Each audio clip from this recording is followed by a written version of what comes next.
নমস্কাৰ ষ্টুডিঅ'ত মই পবিত্ৰ মেছ এই মুহূৰ্তত জনাব বিচাৰিছোঁ এক গুৰুত্বপূৰ্ণ খবৰ ৰাজ্যত ৭৫ সংখ্যক স্বাধীনতা দিৱস উদযাপনৰ বাবে উলহ-মালহ পৰিৱেশ দেখিবলৈ পোৱা গৈছে ৰাজ্যৰ ইমূৰৰ পৰা সিমূৰলৈ বৰ্তমান প্ৰস্তুতি তুংগত উঠিছে কিন্তু এইখিনি সময়ত এটা ডাঙৰ বিতৰ্কৰ সৃষ্টি হৈছে ২০ টকাৰ যদি আপুনি জাতীয় পতাকা ক্ৰয় নকৰে তেতিয়াহ'লে আপুনি লাভ নকৰিব চাউল আৰু ৰেচনৰ চাউল লাভ নকৰিব আপুনি সবিশেষ জনাম এই বিশেষ প্ৰতিবেদনত জনাই গৈছে এই মুহূৰ্তৰ এই বিশেষ গুৰুত্বপূৰ্ণ খবৰটি आजादी का अमृत महोत्सवर लगत संगति राखी प्रधानमंत्री नरेंद्र मोदीर जी निर्देशना तार पाछते राज्यर लगते देशवासीये पालन करिबले साजू होइसे 15 আগষ্ট अर्थात 75 संख्यक स्वाधीनता दिवस यार प्रति लक्ष्य राखी सकलोवे क्रय करिबले दिया होइसे सकलोवे घरर सन्मुखत लगाबले दिया होइसे एखनকৈ पताका और এই पताका क्रयर बारे किछुमान स्थान निर्धारण करि दिया होइसे যিসকল গাঁৱৰ মানুহ হয় সেইসকলে ৰেচনৰ দোকানৰ পৰা ক্ৰয় কৰিব পাৰিব এই পতাকাসমূহ সেই সুবিধাৰ্থে সেই ৰেচন দোকানখনকে ব্যৱস্থা কৰা হৈছে কিন্তু বৰ্তমান সময়ত এনেকুৱা ঘটনাও সংঘটিত হৈছে যে ৰেচন দোকানত আপুনি ২০ টকাৰ যদি পতাকা ক্ৰয় নকৰে তেতিয়াহ'লে আপুনি লাভ নকৰিব ৰেচন তেনেধৰণৰ কথা কোৱাও দেখিবলৈ পোৱা গৈছে দোকানীয়ে খুদ মন্তব্য কৰিছে এয়া চৰকাৰৰ নিৰ্দেশনা মোৰ কথা নহয় যদি আপুনি ৰেচন কাৰ্ড ধাৰী হয় আপুনি চাউল কিনিবলৈ আহিছে তেতিয়াহ'লে আপুনি ২০ টকাৰ এই পতাকাখন নিব লাগিব তেতিয়াহে আপুনি চাউল পাব এইদৰে বৰ্তমান ভাইৰেল হৈ পৰিছে সামাজিক মাধ্যমত এই বিশেষ পোষ্টটো জনাই গৈছো এই মুহূৰ্তৰ এই গুৰুত্বপূৰ্ণ খবৰটি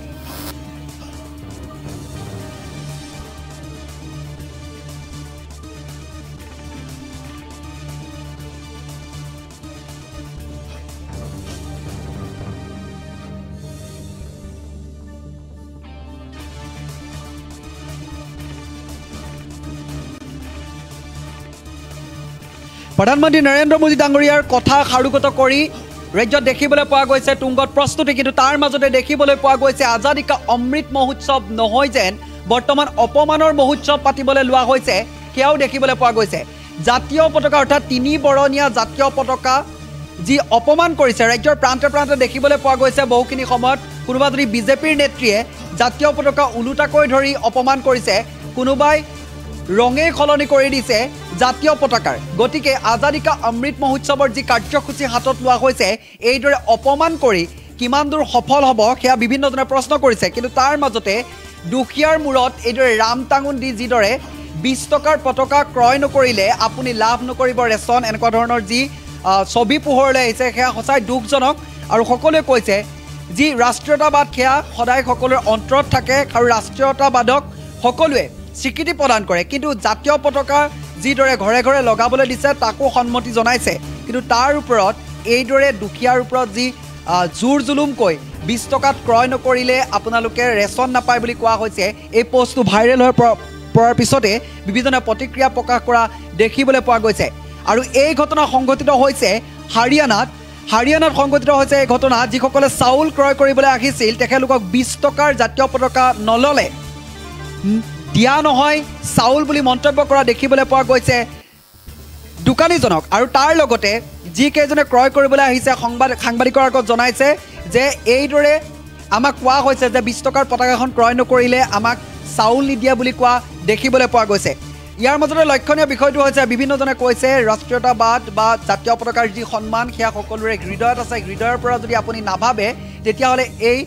আজাদী কা অমৃত মহোৎসৱৰ ঘৰৰ সন্মুখে এইদৰে পতাকা উৰুৱাই কোনো ধৰণৰ সফল ৰূপায়ণ নহ'ব যিদৰে সফল ৰূপায়ণ কৰিবলৈ চেষ্টা কৰা হৈছে সেয়া সফল ৰূপায়ণ হ'বনে নহয় সেয়া সময়ত হ'ব লক্ষণীয় কিন্তু বৰ্তমান সময়লৈকে 15 আগষ্টলৈ মাজত মাত্ৰ কেইটামান ক্ষণ দিন হিচাপেও যদি ধৰে আপুনি নহয় কেইটামান ক্ষণ কিন্তু তাৰ পূৰ্বে যিদৰে জাতীয় পতাকাক অপমানৰ জোৱাৰ উঠিছে তাক লৈ এইবাৰে সৰ্বোচ্চ জাতীয় পতাকা অপমানৰ জোৱাৰ উঠিছে বুলি বিভিন্নজনে প্ৰতিক্ৰিয়া প্ৰকাশ কৰিছে সামাজিক মাধ্যমত যিকেইখন ক্ৰেতাই বৰ্তমান চাউল ক্ৰয় কৰিবলৈ আহিছিলে তেখেতলোকে কি মন্তব্য কৰিছে সেয়া আমাৰ ওচৰত আছে কিন্তু এই মুহূৰ্তত আপোনালোকক জনাইছোঁ এই বিশেষ খবৰটো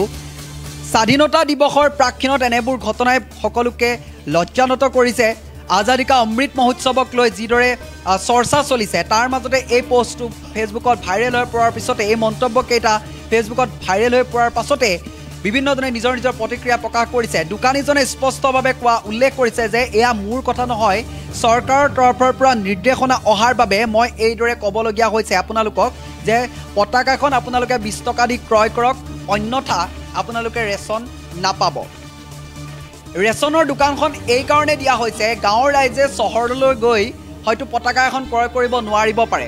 সহজলভ্য নহয় পতাকাখন। সেইটো কাৰণে ৰেচনৰ দোকানীসকলক দায়িত্ব প্ৰদান কৰা হৈছে আপোনালোকে দোকানবোৰত যি জাতীয় পতাকা বা ৰাষ্ট্ৰীয় পতাকা আছে সেই পতাকা আপোনালোকে ৰাখক আৰু জনসাধাৰণৰ সুবিধাৰ্থে যাতে প্ৰত্যেকৰ ঘৰে ঘৰে এখনকৈ জাতীয় পতাকা লগাব পাৰে তাৰ প্ৰতি লক্ষ্য ৰাখিহে এইদৰে নিৰ্দেশনা দিয়া হৈছে। কোনো ধৰণৰ চাউল নিদিব, ইয়াত জাতীয় পতাকাৰ লগত চাউল নিদিয়া প্ৰসংগ ক'ৰ পৰা আহিলে? যিসকল দুখীয়াই এমুঠি খাবৰ বাবে হাহাকাৰ কৰিছে, যি সময়ত সকলোৱে দিন ৰাতি একাকাৰ কৰি ধন ঘটিছে, 15 আগষ্টৰ দিনটি পালন কৰিবৰ বাবে প্ৰধানমন্ত্ৰী নিৰ্দেশনাক সন্মান জনাই, ৰাজ্যৰ মুখ্যমন্ত্ৰী ডক্টৰ হিমন্ত বিশ্ব শৰ্মাৰ নিৰ্দেশনাক সন্মান জনাই যি সঁহাৰি প্ৰদৰ্শন কৰিছে ৰাষ্ট্ৰীয় পতাকাখন উৰুৱাবৰ বাবে ঘৰৰ সন্মুখে সেই তাৰ পাকক্ষণত এইদৰে যিবোৰ মন্তব্য কৰা দেখিবলৈ পোৱা গৈছে বা যিদৰে এই দোকানীসকলে যিদৰে কৈছে তেখেত সকলোৱে কৈছে লজ্জাজনক বিষয়। ৰাষ্ট্ৰীয় অৰ্থাৎ ৭৫ সংখ্যক স্বাধীনতা দিৱস, জাতীয় পতাকা ইয়াক লৈ কোনেও বেপাৰ নকৰি সকলোকে যদি বিনামূল্যেও দিলে হয়, সকলোৱে লগাব পাৰিলে হয়। কিন্তু এই মুহূৰ্তত যি দোকানীৰ মন্তব্য আছে আৰু যিসকল ক্ৰেতাই কিনিবলৈ আহিছে তেখেতলোকৰ মন্তব্য আছে, আপোনালোকে সেই মন্তব্যটো শুনাব বিচাৰিছোঁ। বৰ্তমান সামাজিক মাধ্যমত তুমুল চৰ্চা লাভ কৰিছে, ভাইৰেল হৈ পৰিছে আৰু এই মন্তব্যটো শুনক, আপোনালোকে প্ৰতিক্ৰিয়া প্ৰকাশ কৰক। প্ৰকৃতাৰ্থত ৭৫ সংখ্যক স্বাধীনতা দিৱস উদযাপনৰ নামত, ৭৫ সংখ্যক আজাদী কা অমৃত মহোৎসৱ উদযাপনৰ নামত কোন দিশে গতি কৰিছে আমাৰ সমাজখন, এই মন্তব্যটো দেখিলে আপুনি অনুমান কৰিব পাৰে। মন্তব্যটো আপোনালোকৰ বাবে আগবঢ়াইছোঁ। ठीक है, आप ये बताएं अब झंडे की क्या बात है, पहले तो वो बताइए। झंडे की बताऊंगा सर जी। तो ये बोले झंडा ले लो, झंडा मैं नहीं लेना चाहता। जब मैंने राशन लेना है मेरे पास पैसे ही नहीं है। अब मैंने कई 10-20 बंदों से पैसे मांगे, बोले भाई हमारी मजदूरी नहीं लगी है, मैं पैसे कहाँ से लाऊंगा? जिसने एतराज था उनसे हमने कहा अभी 20 रुपए का झंडा है, सरकार का ऊपर से ऑर्डर है, तुम्हारे को तो पैसे जमा करवाने पड़ गए। हम तो उन्होंने कहा अभी मगर जो 20 रुपए का झंडा नहीं लेगा तो उसको कैसे करे, अभी उनको राशन नहीं दो। उनको को सरकार के आदेश है साहब, हमारे इंस्पेक्टर साहब है जो ऊपर बैठे हमारे, उन्होंने कहा ये झंडा जरूरी है, जो राशन ले रहा है उनके लिए झंडा जरूरी है, 20 रुपए का झंडा। जो नहीं लेगा उसको नहीं मिलेगा राशन। हाँ, उनको कह दो आपको राशन नहीं मिला, झंडा ले लो। आपको तिरंगा झंडा लेना पड़ा, मजबूरी में लेना पड़ा? जी, चढ़वा राशन कार्ड पर चढ़वा कर गई, पूरे पैसे लेकर आए थे हम। 125 लेवाई हमारे राशन के, वहाँ पूरे लेकर आए, यू राशन पर लिख रखे 20 रुपये भाई फिर देंगे मिलने पर। 20 रुपए देने पड़ेंगे? हाँ देने पड़ेंगे। अरे इसका 5 किलो आटा राशन काट लिया, जो मेरा झंडा दिया 5 किलो राशन काट दिया। अच्छा, आपके पास 20 रुपए नहीं थे झंडे देने के? हाँ, पैसे नहीं थे मेरे पास, ये झंडा दे दिया, अभी 5 किलो राशन काट दिया इसने। मैं गवर्नमेंट को ये कह रही हूँ, जैसे झंडे के लिए अब घर घर में ऐलान कर रहे हैं, रोजगार के लिए आप ऐलान करें ना, कोई भी बेरोजगार रहेगा ही नहीं, किसी के घर में दिक्कत आएगी नहीं,